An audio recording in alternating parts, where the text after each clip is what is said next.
Mas eu quero convidar você para abrir a sua Bíblia no Evangelho de João, capítulo 7.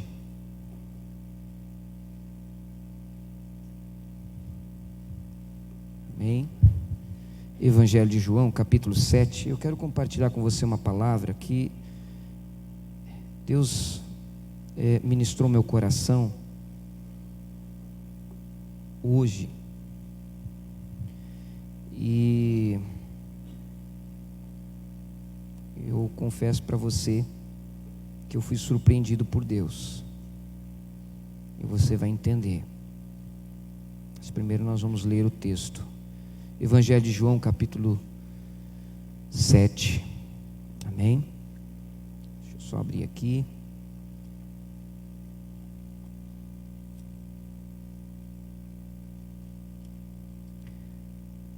Amém? Versículo 37. Amém? 7:37. Diz assim a palavra do Senhor: No último dia, o grande dia da festa, Jesus se levantou e disse em voz alta: Se alguém tem sede, venha a mim e beba. Quem crer em mim, como diz a Escritura, do seu interior fluirão rios de água viva. Isso ele disse a respeito do Espírito que os que nele crescem haviam de receber, pois o Espírito até aquele momento não tinha sido dado, porque Jesus ainda não havia sido glorificado. Quando ouviram essas palavras, alguns do meio do povo diziam: Este é verdadeiramente o profeta. Outros diziam: Ele é o Cristo. Outros, porém, perguntavam: Por acaso o Cristo virá da Galileia? Não diz a Escritura que o Cristo vem da descendência de Davi e da aldeia de Belém, de onde era Davi? Assim houve divisão entre o povo por causa dele. Alguns queriam prendê-lo, mas ninguém lhes impôs as mãos. Os guardas voltaram à presença dos principais sacerdotes e fariseus, e esses lhe perguntaram: Por que vocês não o trouxeram? E eles responderam: Jamais alguém falou como este homem. Os fariseus disseram aos guardas: Será que também vocês foram enganados? Por acaso alguma das autoridades ou algum dos fariseus creu nele? Mas esse povo que nada sabe da lei é maldito. Nicodemos, um deles que antes tinha ido conversar com Jesus, perguntou-lhes: Será que a nossa lei condena um homem sem primeiro ouvi-lo e saber o que ele fez? Eles responderam: Por acaso também você é da Galileia? Examine e verá que da Galileia não se levanta profeta. Obrigado, meu Deus, pela tua palavra. Oramos para que o Senhor nos conduza nesta noite, para que possamos ouvir a voz do Senhor e entender aquilo que o teu Espírito tem para ministrar sobre nós, em nome de Jesus. Amém? Meus irmãos, o texto que Deus colocou no meu coração é bem simples. De tudo que nós lemos aqui, eu apenas li todo esse final do capítulo 7, para que a gente tenha uma noção de contexto. Mas a palavra que realmente Deus colocou ao meu coração é bem simples, né? Versículo 37: Se alguém tem sede, venha a mim e beba. Quem crer em mim, como diz a Escritura, do seu interior fluirão rios de água viva. Eu estava orando, fui ler alguns textos agora de tarde, porque é um fundo também para a gente compreender os evangelhos, né? Principalmente a respeito de algumas palavras que Jesus fala, e elas não são colocadas por Jesus, não são ditas por Jesus de maneira sem intenção, mas muito pelo contrário, ele está falando por cumprimento das Escrituras, né? Então eu fui ver alguns textos do Antigo Testamento a respeito de águas, né? Das águas para que a gente possa ter um entendimento do significado. E aí eu estava lá meditando, né, pensando nessas palavras, li alguns textos, fiquei orando, meditando, e eu fui dar banho no Davi, antes de vir para cá, né? E eu comecei a dar banho no Davi, lá no banheiro. O Davi virou para mim e falou assim: papai, você vai mergulhar nos rios de água que salvam. Do nada ele falou isso, e eu fiquei assim na hora, né, meio opa, né? Quase que eu disse: vejo que és profeta. Mas aí eu virei, deixei passar um tempo para, né, porque aquela coisa, a gente fica meio incrédulo, meio Gideão, né, pastor Júlio? E aí eu passou um tempo no banho dele lá, eu segui dando banho nele, e daqui a pouco eu virei assim: filho, olha só, o que foi que você falou? Aí ele olhou, ficou, né? Eu disse assim: que o papai vai mergulhar onde?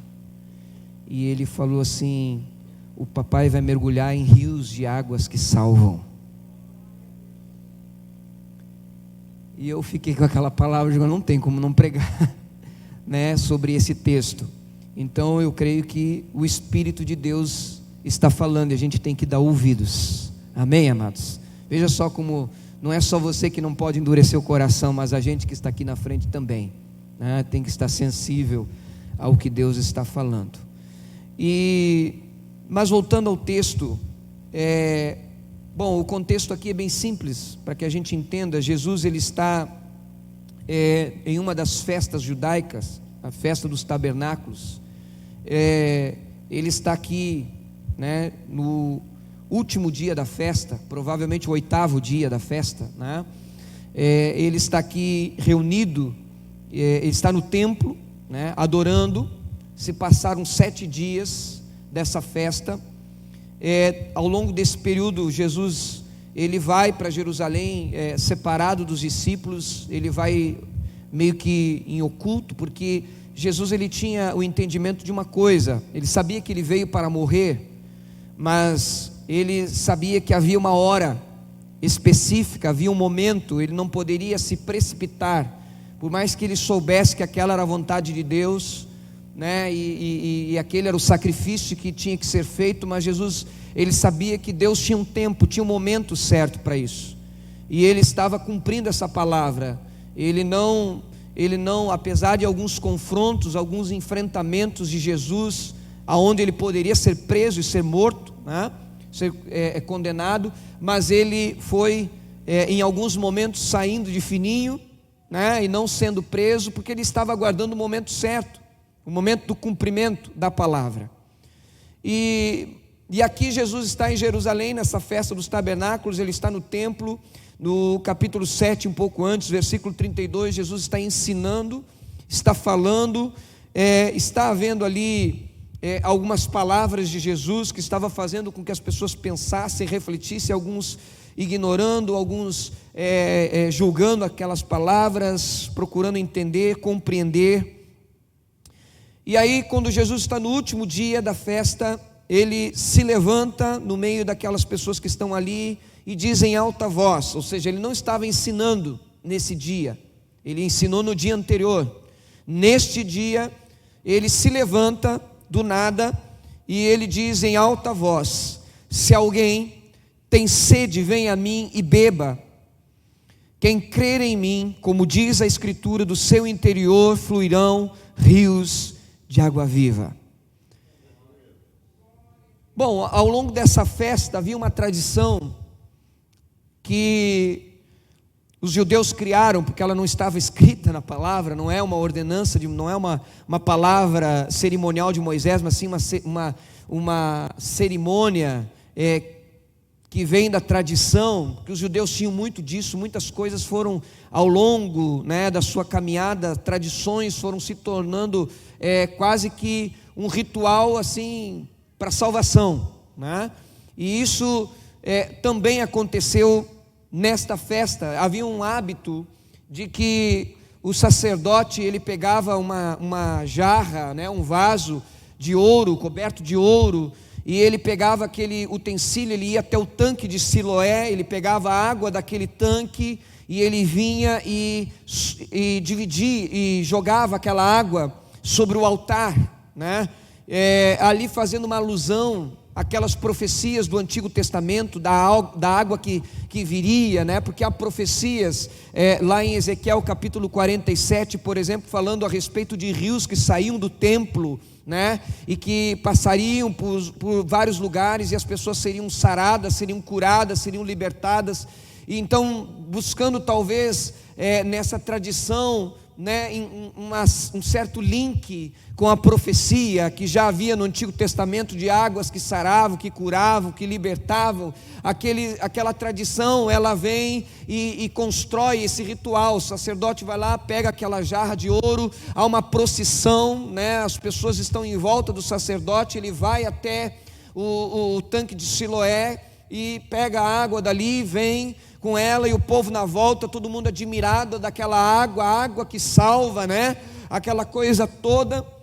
Os judeus nem gostam muito dessa coisa, não gostavam muito dessa coisa de símbolos, né? De coisas que chamavam a sua atenção. E aí eles estavam fazendo aquilo, mas Jesus vem no meio dessa festa e se levanta e chama a atenção para uma outra água, para a verdadeira água viva. Jesus se levanta no meio daquela multidão e diz: se alguém tem sede, venha a mim e beba. Quem crer em mim, como diz a Escritura, do seu interior fluirão rios de água viva. Jesus está dizendo: olha, não é essa água, não é essa água que salva, não é essa água que liberta, mas eu tenho a água que vocês precisam. Quem quer beber dessa água, venha a mim. É um convite. Venha a mim quem tem sede. Venha a mim e beba.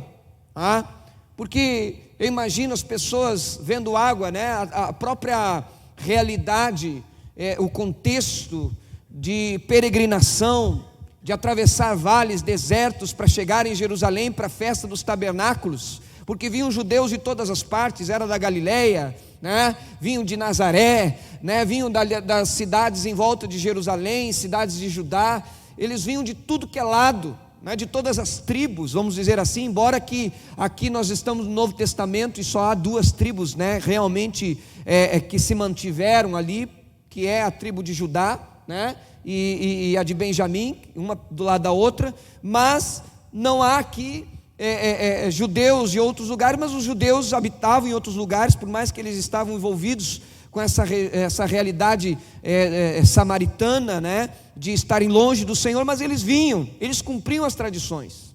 Haviam divergências teológicas, mas eles vinham, eles estavam ali voltados para isso. Aí imagina atravessar um deserto, vale, dias, né, quando vinha uma água, né, ali só faltava se prostrar diante da água e adorar ela. Mas agora vem Jesus e diz: ei, quer beber da água viva? A que realmente salva? Então venha a mim e beba. Beba. Beba desta água, né? O que significa encontrar com a água viva, né? Como eu falei para você, ela faz o texto, talvez, Jesus está mostrando aqui, embora o texto de Ezequiel, capítulo 47, ele está voltado para o milênio, para o momento em que Jerusalém vai ser a capital do mundo, e que de lá o Senhor vai reinar sobre todas as nações da terra, de lá que virá a bênção de Deus, de lá que virá a direção do Senhor, a cura para as nações, a cura, os milagres. Também há um entendimento ali de que Ezequiel 47 também pode estar apontando para Apocalipse capítulo 22, que fala de um rio que desce do trono de Deus, né? E que traz vida, e que a árvore da vida está plantada, né? Está ali naquele contexto, e que as suas folhas não vão murchar, mas que vão servir de cura para as nações, cura para os homens, né? A cura verdadeira, a verdadeira cura. Mas eu quero chamar a sua atenção, independente do contexto, mas o significado dessa água. Vamos pensar um pouquinho na água, amém, irmãos? Na água, porque Deus é o mesmo que está lá em Apocalipse é o Deus que está operando hoje aqui. O Espírito de Deus está aqui. Amém, amados? E outra, se você está em Cristo, a vida eterna já começou.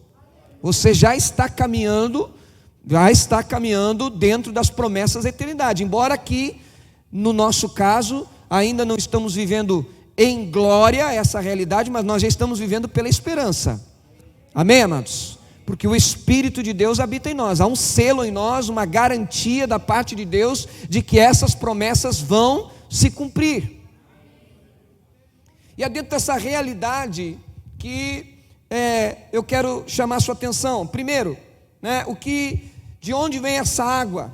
Bom, o texto diz em Ezequiel capítulo 42, que aqui na verdade Ezequiel ele está tendo, ele está falando de um contexto, de uma palavra que na verdade começa lá no capítulo 40. E Deus vem falando sobre a restauração, o renovo de Jerusalém, a restauração que virá. Mas observe uma coisa, que é isso que eu quero chamar a sua atenção. Primeiro, de onde vem essa água?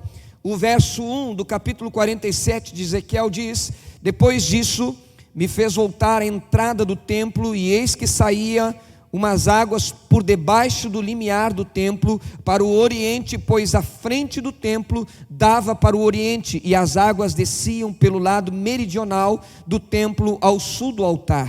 Então me levou para fora pelo caminho da porta do norte, e me fez dar uma volta pelo caminho de fora até a porta exterior, pelo caminho da porta oriental, e eis que umas águas pelo lado meridional.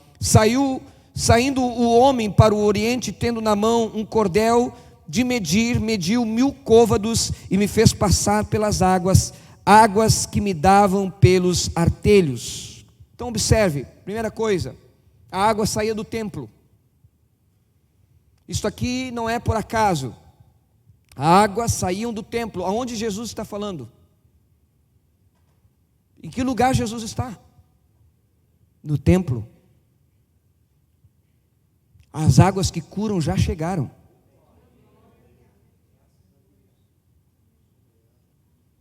As águas que saram já chegaram.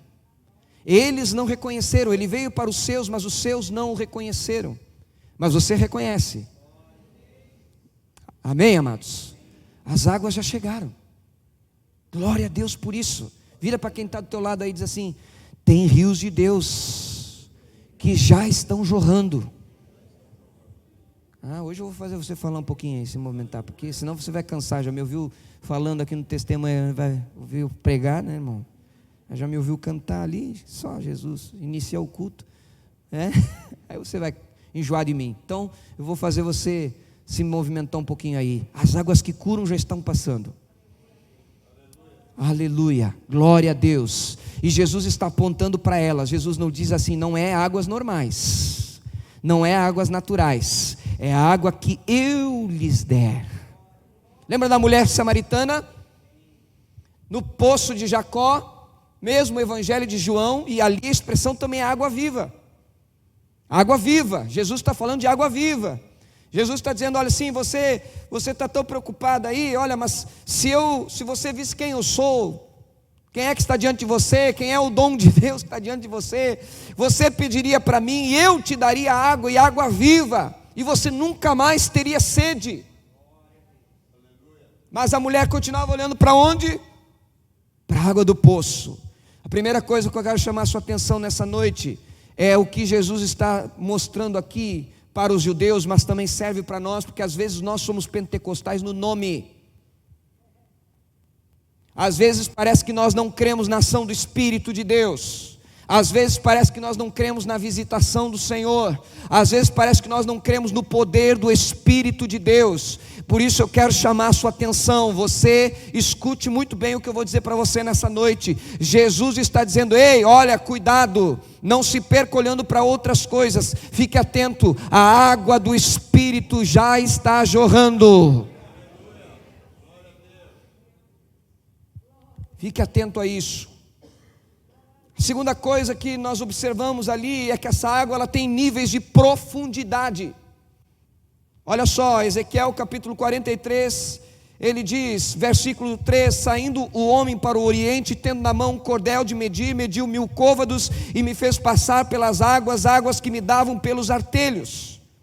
Olha só, de novo mediu 1000 e me fez passar pelas águas que me davam pelos joelhos. Outra vez mediu 1000 e me fez passar pelas águas que me davam pelos lombos. Ainda mediu mais 1000, e era um rio que eu não podia atravessar, pois as águas tinham crescido, águas para nelas nadar, um rio pelo qual não se podia passar a val.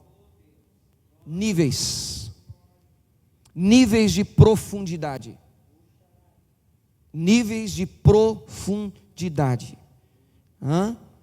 A gente canta isso e não se dá conta. Eu navegarei no oceano do Espírito, e ali adorarei ao Deus do meu amor. Espírito, Espírito, que desce como fogo, vem como em Pentecostes e enche-me de novo. Aí a gente olha para o fogo e esquece que nós estamos no oceano. Você já viu o fundo do oceano?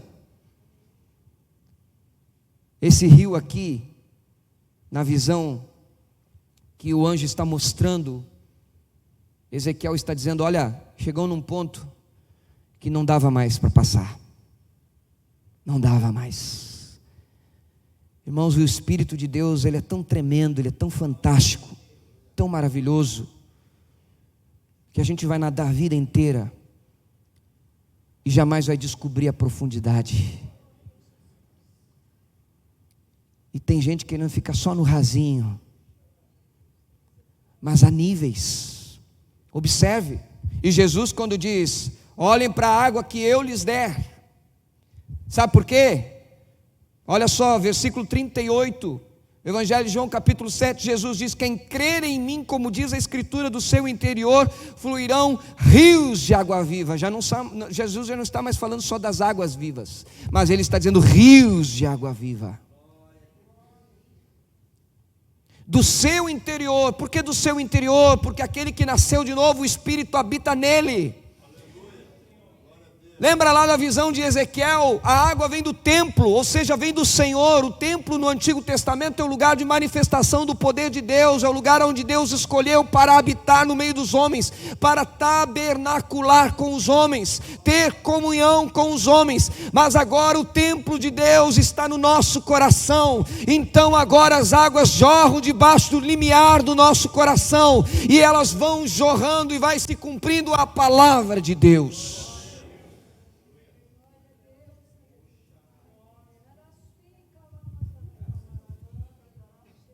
Ele diz: quem crer em mim, quem creu no Senhor. Evangelho de Lucas capítulo 16, o que diz lá?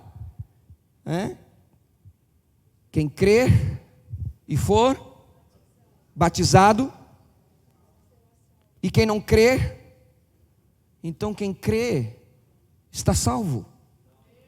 Creu em Cristo, batismo não salva, mas o salvo se batiza. Fica a dica. Quem crê em Jesus faz o que ele manda, a ordenança.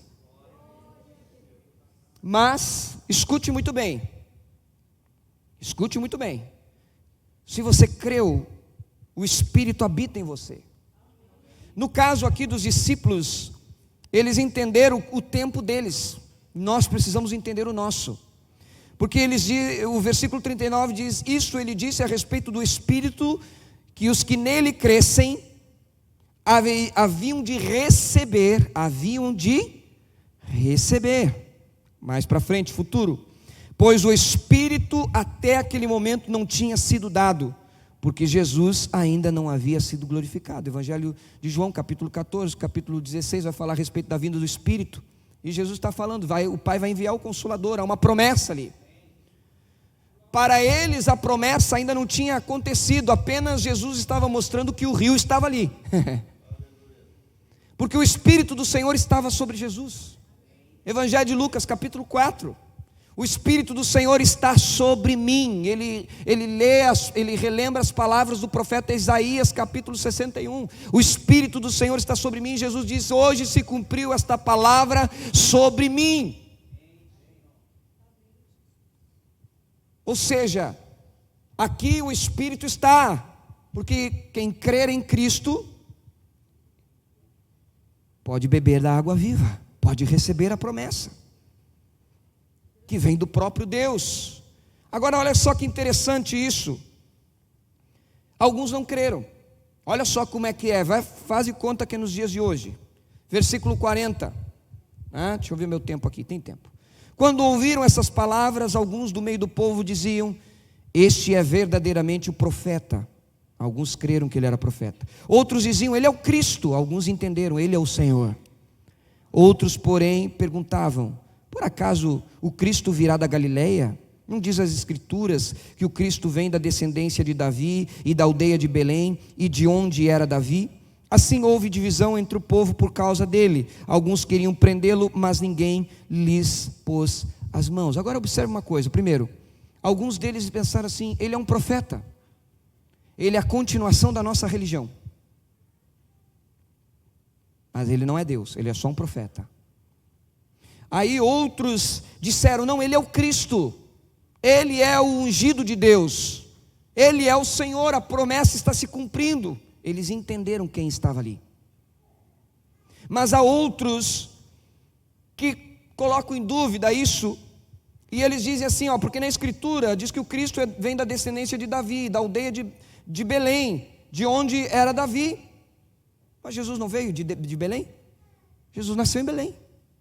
Ele não era descendente de Davi? Vai lá nos evangelhos, você vai ver a genealogia de Jesus.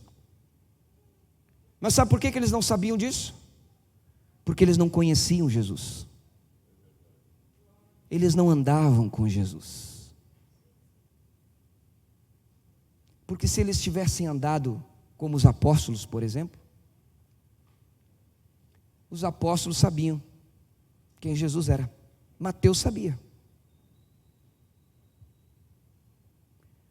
A grande questão é que muitas vezes as nossas dúvidas, ou a nossa falta de fé, ou a nossa falta de entendimento a respeito do movimento de Deus, é exatamente por não conhecermos a palavra, por não andarmos com o Senhor, por não termos comunhão com Deus.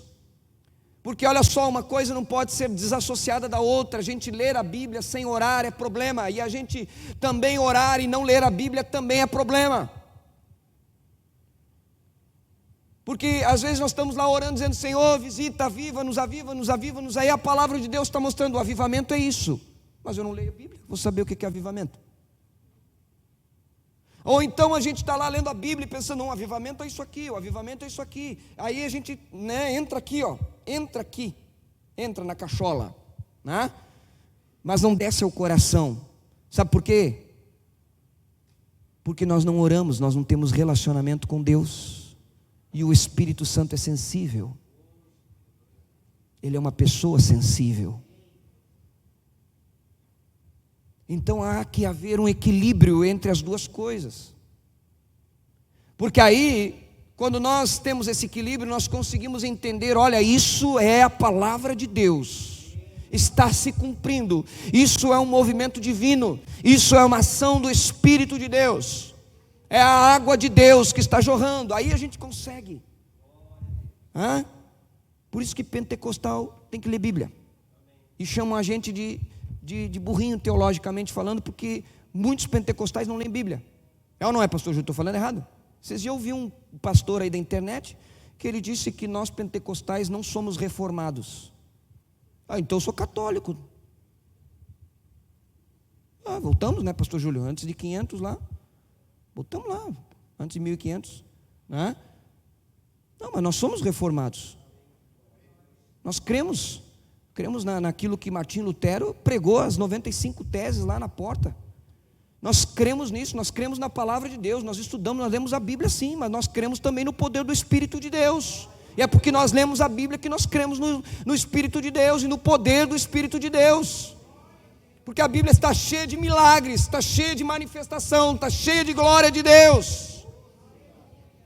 E aí a gente precisa ter esse equilíbrio, para que a gente possa viver a promessa. Por que é importante viver a promessa?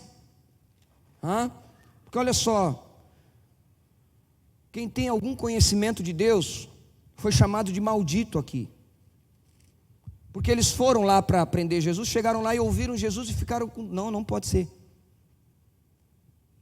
esse homem, o que ele está falando é a verdade, não pode ser. E eles voltam com dúvida. Aí eles encontram quem? Nicodemos também que também esteve com Jesus. Acho que na cabeça de Nicodemos pensava assim: poxa, se Jesus tivesse a oportunidade de falar com esse pessoal aqui, eles iam se converter, eles iam saber que Ele era o Senhor. Eu não sei, eu fico pensando isso, porque ele queria que o pessoal ouvisse Jesus. Talvez ele acreditava piamente, fielmente, que podia haver ali alguma coisa, mas não. Mas todos aqueles que tiveram a oportunidade de estar com Jesus, no mínimo, o Espírito de Deus que estava em Cristo começou a trabalhar nos corações, através da pregação, dos ensinos de Cristo. Agora observe uma coisa, vamos voltar para os rios. Nós cremos, nós não temos dúvida, amém, amados? Eu espero que aqui agora, depois desses cheios de dúvida aqui, não tenha mais ninguém com dúvida. Aí, voltamos para as águas. Por que essas águas, elas são diferentes? A expressão água viva, está falando de algo que tem vida, que dá vida, que tem poder. Essa água viva, ela é, segundo as expressões aqui de Ezequiel capítulo 47, vamos observar a água, Ele diz assim, versículo, olha só, versículo 9, ele diz assim, vamos voltar um pouquinho antes, versículo 8, ele diz assim: então me disse, estas águas saem para a região oriental e descendo pela Araba, entrarão no Mar Morto, e ao entrarem nas águas salgadas, estas se tornarão saudáveis, e por onde quer que entrar o rio, viverá todo ser vivente que vive em enxames, e haverá muitíssimos peixes, porque lá chegarão estas águas, para que as águas do mar se tornem doces, e viverá tudo por onde quer que entrar este rio. Observe uma coisa, primeiro, esse rio vem de Deus, ele é muito profundo, cobre tudo à sua volta, e a Bíblia diz que por onde ele passa, ele não mata, porque nós vimos agora, um mês atrás, as águas matando, destruindo a natureza, destruindo os solos, destruindo casas, destruindo muitos projetos, muitos planos, mas isso aqui não. A Bíblia diz que por onde esse rio passa, as águas, elas vão transformando, elas vão mudando os lugares. Olha só, observe isso, grande número de árvores. E aí ele diz também assim, que vai viver, ser vivente, enxames. Por que enxames? Por que enxames? Enxame, o que tem enxame a ver com água? Não viu o enxame viver na água? Acontece que estas águas, elas vão para o Mar Morto, e o Mar Morto, ele é um lugar, ele é um lugar que o sal, ele é tão grande lá, que as aves que sobrevoam o Mar Morto, elas morrem, porque não é simplesmente o contato com a água do Mar Morto, mas é o ar, porque a água evapora, e ela evapora com esse sal, isso fica ácido, mata. Então ali no Mar Morto, ele é tão morto que não só nele não tem vida, como ele também mata. Mas aqui o texto diz que essas águas, elas vão para o Mar Morto vai ter águas doces. Ou seja, Deus vai transformar e vai ter vida de peixes. E não só isso, o texto ainda diz que os enxames, ou seja, os insetos, os animais que sobrevoam, que passam sobre aquele lugar ali, eles vão sobreviver. São águas que trazem vida, que mudam paisagens, né? E aí vai mudando, e Deus vai fazendo coisas tremendas. Então você já vê aí que essas águas, elas dão cura, elas restauram. O versículo 12 diz: e junto do rio, a sua margem, de uma e de outra banca, nascerá toda sorte de árvores que dá fruto para se comer. Olha só, não só vai não matar, mas ainda vai produzir, vai dar produção. E ele diz assim: não murchará a sua folha, nem faltará o seu fruto. Nos seus meses produzirá novos frutos, porque as suas águas saem do santuário. O seu fruto servirá de alimento, e a sua folha de remédio. Opa, estas águas, olha só, elas não matam, elas são propícias para a vida, elas mudam a paisagem, elas restauram, elas permitem a existência, a vida de animais, elas mudam o ambiente, o cenário, né? Elas dão fruto que serve de alimento para o homem, né?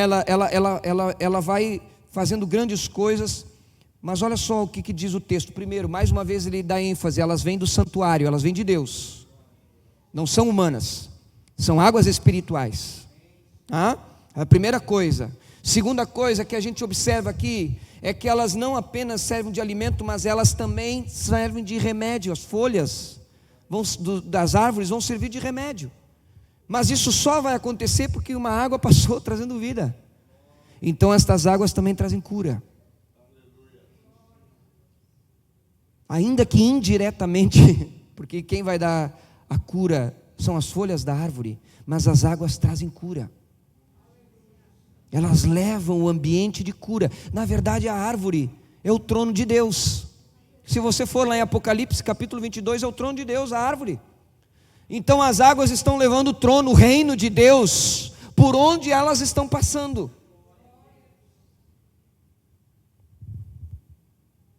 Aí eu vou dizer uma coisa para você, que Deus pegou pesado comigo hoje.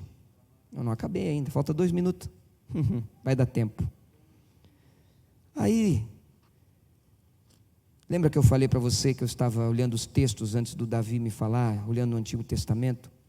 E um dos textos que veio à minha mente é aquele texto fantástico do jejum, Isaías capítulo 58, no versículo 11.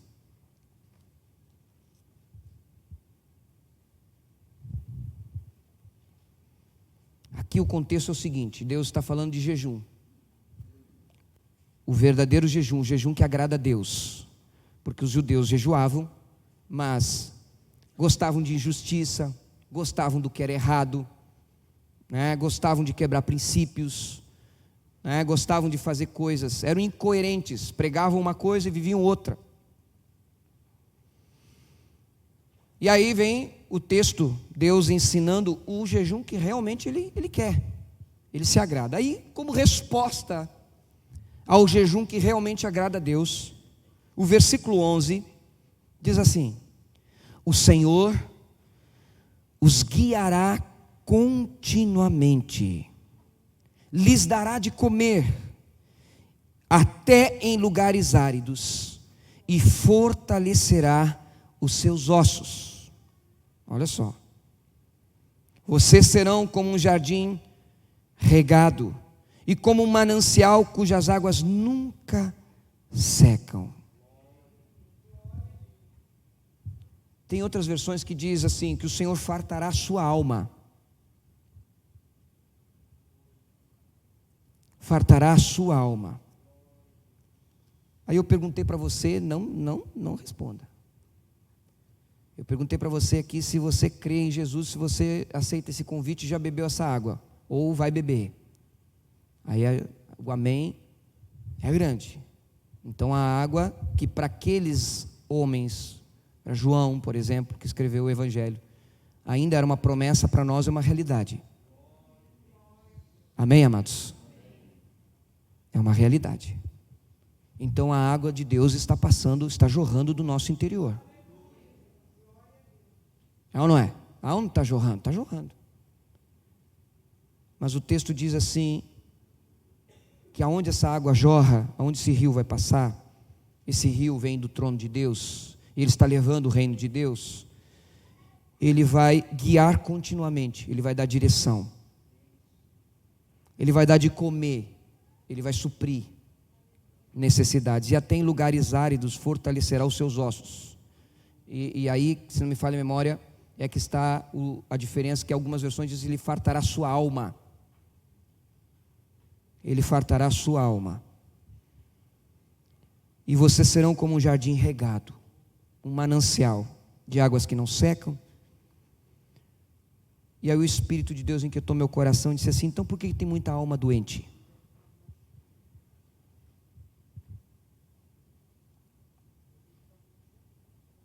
Por que tem muita alma doente? Se as minhas águas curam. Aí você pode dizer, mas é para a glória de Deus e tal. A gente dá muita desculpa, né? A verdade é essa, a gente dá muita desculpa. Mas lembra que eu falei dos níveis?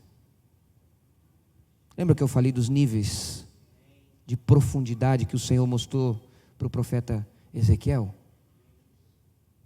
Quanto mais a gente entra nessas águas, diferente das águas naturais, quanto mais você entra, você se afoga, você morre. Quanto mais você entra nas águas que dão vida, você vive.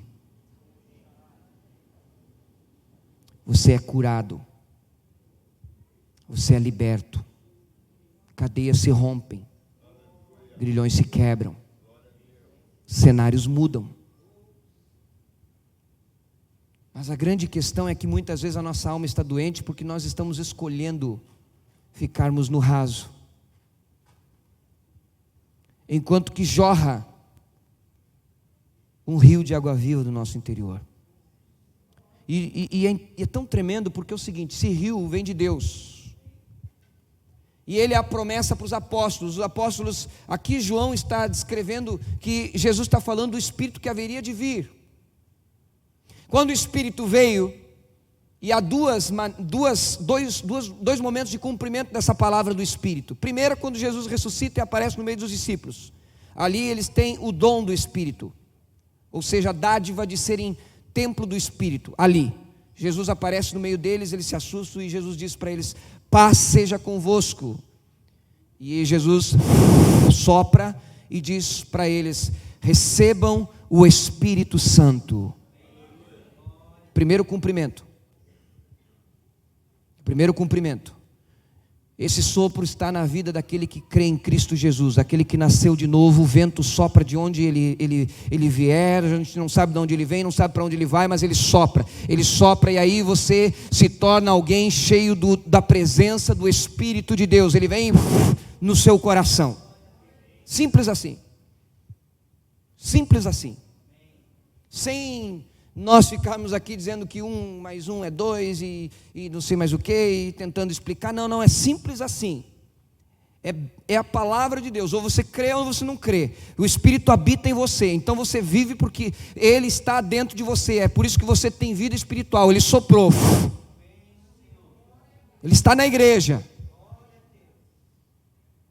E o outro momento é Atos capítulo 1, versículo 8. Jesus fala o que é o poder do Espírito, e aí acontece no dia de Pentecostes. Eles foram cheios do Espírito Santo. Ali é poder do Espírito Santo. É batismo no Espírito Santo. Poder de Deus. Aí o batismo ele vem, o poder de Deus vem para que eles sejam testemunhas de Cristo. Ou seja, eles são testemunhas de que Jesus faz, de que Jesus cura, de que Jesus salva, de que Jesus liberta, né? De que Jesus realiza. E por onde eles pregam, diz os evangelhos, os sinais seguirão aqueles que creem. Você crê, os sinais vão te seguir na tua alma também. Vão seguir dentro da tua casa, vão seguir no meio da tua família, vão seguir no meio dos enfermos, vão seguir no meio dos endemoniados, vão seguir. Vão seguir, irmãos, escute bem, você crê, os rios de Deus estão jorrando na tua vida. Deus não disse que ia dar lago, lago fica a água parada lá, né? Lago fica ali, a água ela não se movimenta, ela não faz nada. Não, rio tem movimento, tem correnteza, tem profundidade, tem movimento de Deus. Ele vem de um lugar, ele tem nascente, a nascente desse rio é o trono, mas por onde ele passa, ele leva a vida. Um dia nós vamos ver esse rio literalmente. Lá em Apocalipse capítulo 22, nós vamos enxergar esse rio. Nós vamos ter essa bênção de vermos o rio correndo do trono de Deus. Nós vamos estar ali, nós vamos ter acesso à árvore da vida, que lá em Gênesis, né, nós não tivemos mais acesso. O homem perdeu acesso à árvore da vida, ele ficou separado da presença de Deus. Mas um dia nós vamos ter acesso de novo à árvore da vida e vamos viver eternamente na presença do nosso Deus. E eu vou dizer para você, lá nós vamos ver as folhas que curam. Mas isso não significa que hoje o rio parou. Não. Jesus disse: vem a mim e beba. Vem hoje e beba. E no nosso caso hoje, do nosso interior não vão, tá? Lá na frente, não vão, podem ir hoje. Podem fluir hoje do nosso interior rios de água viva, águas que salvam, águas que salvam. É muita gente que precisa de salvação, pastor. Tem muito crente que precisa de salvação. Ah, meu Deus, precisa. Mas ele, pastor, ele crê, Jesus, ele falou que crê, mas ainda não nasceu de novo. Mas hoje pode. Hoje pode beber, quem sabe ele bebe dessa água hoje, né, pastor? Quem sabe hoje. Tem muita gente que precisa se libertar de coisas, quem sabe hoje o rio passa e muda. Quem sabe hoje o rio vai passar aí, vai quebrar cadeias, vai desfazer grilhões, vai mudar coisas. Muita coisa enrustida, escondida, coisa que atrapalha, que a gente não vive direito, a gente não dorme de noite, é depressão, é doença na alma, é crise de ansiedade. Hoje de manhã nós tivemos uma palavra prática, e é exatamente isso, é prático, não é, pastor Júlio? Não andeis ansiosos por coisa alguma, lançando sobre ele toda a vossa ansiedade, porque ele tem cuidado de você. É prático, vai orar, vai buscar. Então também é prático, vem beber, vem entrar mais profundo, vem subir de nível, vai entrar nas águas mais profundas, vai até onde cobre a tua cabeça, mas entra nela e não perde a visitação de Deus, porque hoje o Senhor ainda está nos dando esse privilégio. Para nós os salvos esse privilégio vai ser eterno, mas nem todos que dizem Senhor, Senhor entrarão no reino dos céus.